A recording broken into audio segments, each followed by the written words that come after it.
active Army, one of the last Huey pilots that there is, flown in Vietnam, fly Blackhawks. But what I really like to do is build 440 Mopars. And this little girl right here, this little neon, is the shit.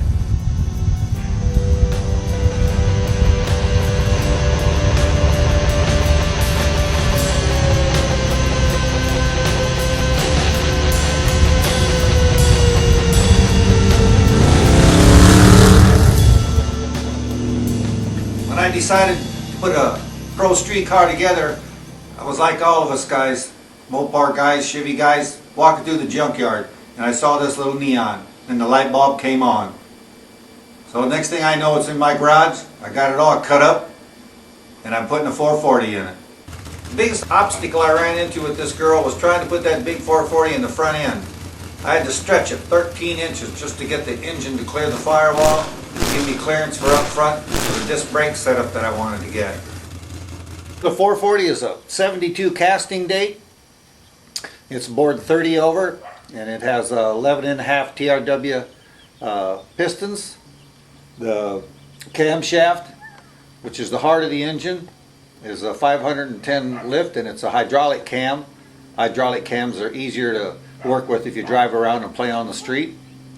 The roller rocker arms produce less friction, and that's why I went with roller rockers, and the ratio is 1:7, so that's bringing the cam into about 550 lift.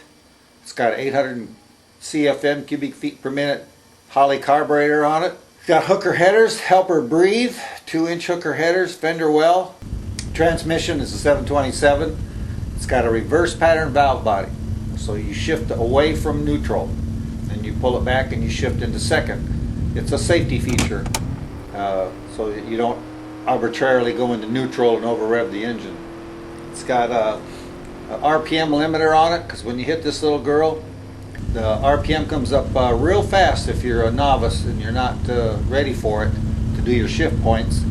And so I put a RPM limiter that limits it to 6,000 RPM. We took a rear end out of a Roadrunner and we narrowed it almost a foot on either side, and then mounted ladder bars under there, which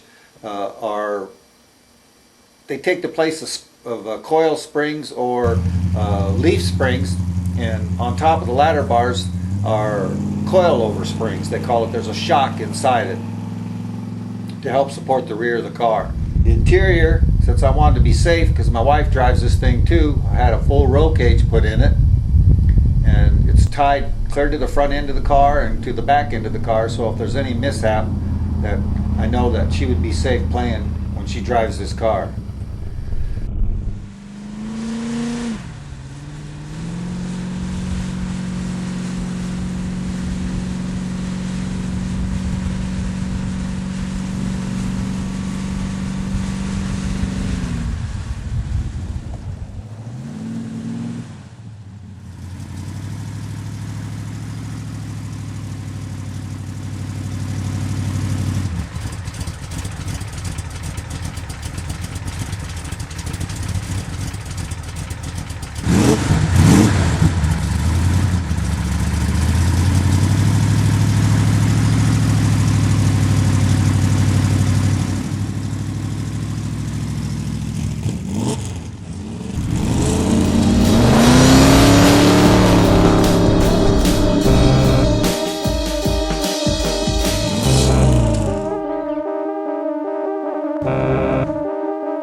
It took about 3 years from start to finish.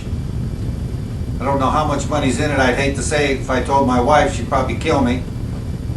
But as you can see, the finished product here, it's a great little car. This is one I like to drive around town and play with. I got a drag car too. this little neon is just fun as heck for driving on the street and messing with them there rice burners.